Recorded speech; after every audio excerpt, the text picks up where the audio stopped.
कुछ लोग बोलते हैं कि लड़के लड़कियां बोल रहे हैं कि आईसीएस वाले पॉलिटिक्स की बातें ज्यादा करते हैं, पढ़ाई कम करवाते हैं। तभी तो ICS Facebook page, ICS coaching centre selection से भरा हुआ है। क्या उस पर खूब सारे फोटोज नहीं हैं? हम पढ़ाई नहीं करवाते इसलिए सिलेक्शन हो गए आईसीएस वालों के। अगली बातें करते हैं, है ना, आगे। अब तक जो हुआ उसको छोड़ो, आगे करते हैं। 2021 में भर्तियां हो रही हैं अब। इससे पहले 2019 में भर्ती हुई थी क्लर्क वाली, उससे पहले 18 के शुरुआत में हुई थी, 19 के लास्ट में, लगभग 2 साल बाद। अब 2 साल बाद 2023 में भर्ती होंगी। अगर तुम्हें नौकरियों का साइकिल समझ में आता है तो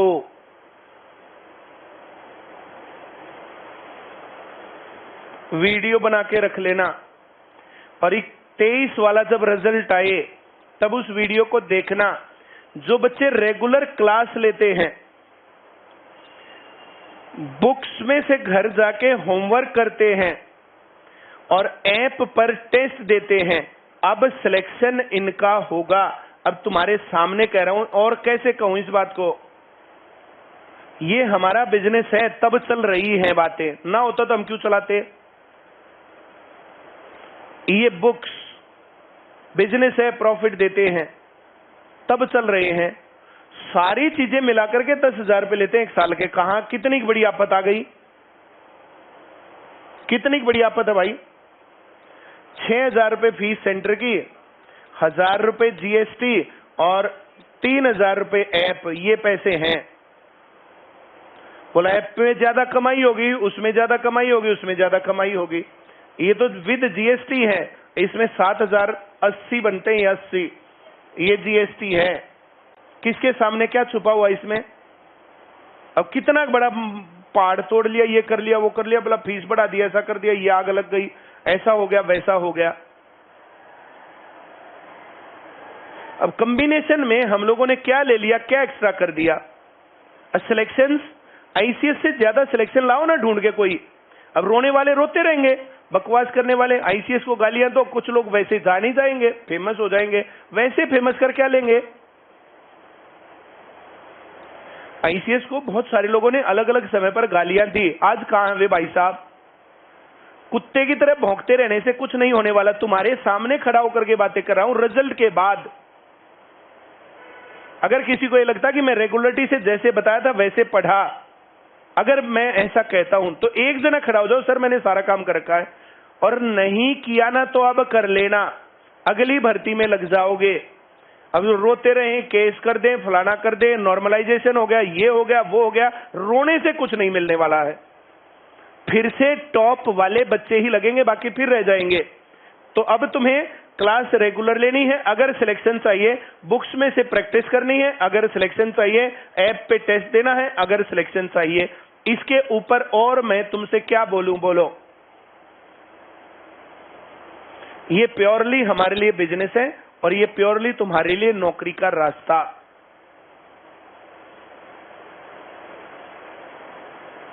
जिस भाई को, ऑनलाइन वाले को, दूसरे वालों को और किसी को रोशनी पोशवाल करे, मेरे कमेंट भी पढ़ लो सर।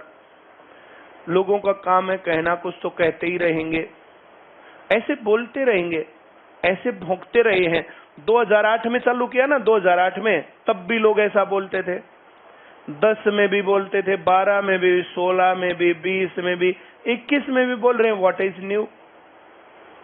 मैं सबके सामने, अपने स्टूडेंट्स के सामने तुमसे फीस ले रखी, तुम्हारा टाइम लग रहा है, तुम्हारे लिए रिस्पॉन्सिबल हूं। पेपर से पहले मैंने बहुत सारी बातें बताई थी, पढ़ाई की बातें बताई थी। जब लॉकडाउन लगा था उस टाइम पर कहा था, इस टाइम पर जो ऐप पर पढ़ रहा है उसका सिलेक्शन पहली ही भर्ती में ना हो तो मुझे पकड़ लेना। अब जो रेगुलरिटी से और सिंसियरिटी से पढ़े उनका काम हो गया। अब कुछ लोगों के पास बहाना, कुछ के पास सिलेक्शन। क्यों? अब 23 की बात बता दी, हो सकता 22 में भी हो जाए, 23 में तो जरूर हो लेगा इतना, क्योंकि 24 में इलेक्शन लड़ता है। कोरोना के कारण आगे भर्तियां नहीं निकलेंगी। आईसीएस वालों को तो बस अपना धंधा दिखता है। ऐसे कहने वाले लोग अब आके क्यों नहीं बोलते। 3,000, 4,000, 5,000 रुपए में साबत साल जो पूरा साल जो लगातार क्लासेस जितनी कैसे मैनेज करते हैं हमें पता है। ऊपर से सारे सरकारी ये वो फलाना, ऐसा कौन आदमी है जो इस लेवल पर बिजनेस करके सरकार की गलतियों के खिलाफ बोलता हो। अब बोल के आया हूं प्रेस कॉन्फ्रेंस में कि जो लोग पकड़े जा रहे हैं तो उन्होंने कुछ लोगों को लगवाया भी तो है, जो लोग लगे हुए उनको क्यों नहीं पकड़ते भाई तुम। और मेरी बात गलत है तो बोलो कि सर गलत बात है। और मैं कल एचएसएससी के चेयरमैन से मिलके आया था, इसलिए मैं बिका हुआ हूं, इसलिए आपने ये बात गलत बोल दी। ऐसे बोल दो जरा, ये बात मेरी पहले और आज क्या बदल गया।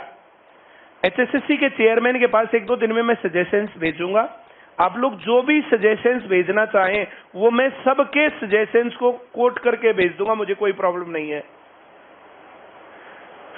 उन्होंने कहा नॉर्मलाइजेशन, मैंने कहा 1000 पोस्ट है और 4 शिफ्ट में पेपर होता है, तो पहली शिफ्ट के टॉप 250 ले लो, अगली शिफ्ट के फिर टॉप 250 ले लो, अगली शिफ्ट के फिर टॉप 250 ले लो, अगली शिफ्ट के फिर टॉप 250 ले लो। इसमें क्या दिक्कत है? इसमें कौन झगड़ा करेगा? 5000 पोस्ट है, 5 शिफ्ट है, तो पहले के ऊपर के 1000, अगले के ऊपर के 1000, अगले के ऊपर के 1000, अगले के ऊपर के 1000, मामला खत्म। इसमें है गड़बड़, वैसे मैं बता देता हूं तुम्हें, बताऊं। पहली शिफ्ट में 500 बच्चे बहुत इंटेलिजेंट हो तो 250 तो इंटेलिजेंट भी रह गए।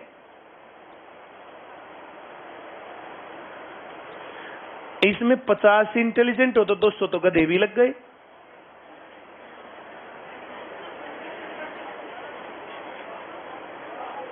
वो तो तुम कुछ भी कर लोगे तो कमी तो रहेगी, कुछ भी कर लोगे तो कमी तो रहेगी। इन कमियों के बावजूद हमें नौकरी चाहिए, इन कमियों के बावजूद हमें आगे बढ़ना है। इन सारी बातों को सोच विचार करके बहुत अच्छे लोग बनाते हैं नॉर्मलाइजेशन। वो क्या है क्या नहीं है, क्या गलत लगता क्या नहीं लगता, ये कहानी है। उन्होंने मुझे ला करके इतनी सारी आंसर की दिखाई, इतनी सारी आंसर की। करते क्या है, सी भर दिया, बाद में पता चला हो तो डी था, साफ करते हैं, डी भर देते हैं, तुरंत से रिजेक्ट है वो।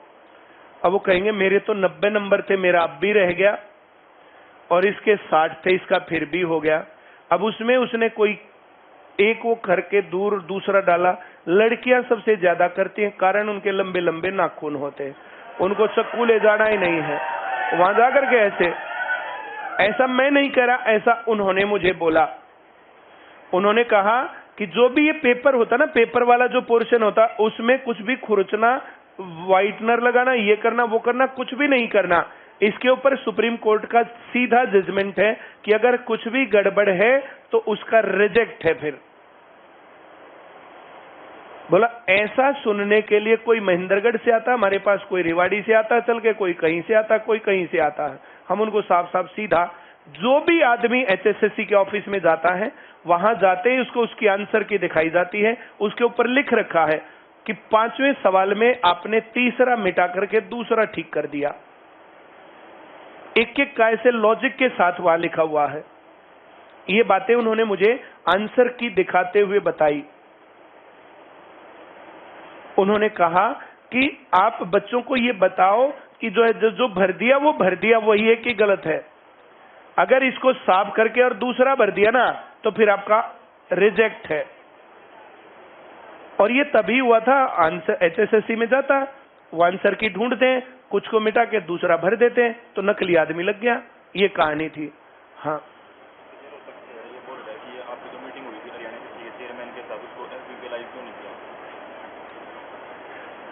जो मेरी एचएसएससी के चेयरमैन के साथ मीटिंग हुई थी उसको फेसबुक पर लाइव क्यों नहीं किया? वो मेरे मामा का बेटा है या वो मेरा मातहत है और कहते ही उसको फेसबुक पर लाइव कर देंगे। अगर ऐसे सेटिंग करनी ही होती तो फेसबुक पर लाइव करके और उसके बाद उसके पास बैठ के कुछ भी सेटिंग कर लेता। अगर मुझे सेटिंग ही करनी है तो मंजीत रोहतक, कुछ लोग पैदा ही रोने के लिए होते हैं, तुम भी इसलिए पैदा हुए हो। जिसको ऐसे विश्वास नहीं हुआ करके फिर जो है मैं एसएससी के चेयरमैन से मिलूं, मैं सीएम से मिलूं या मैं किसी से भी मिलूं, मैं सेटिंग करूं या मैं ना करूं, मैं आजाद हूं पूरा। मैंने तुम्हारा कर्जा लेके नहीं खा रखा है। ये तुम लोगों की सपोर्ट के लिए मैं वहां जाता हूं, कभी किसी को भरम हो।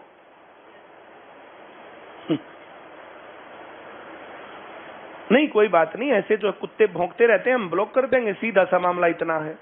भला फेसबुक पर लाइव क्यों नहीं किया?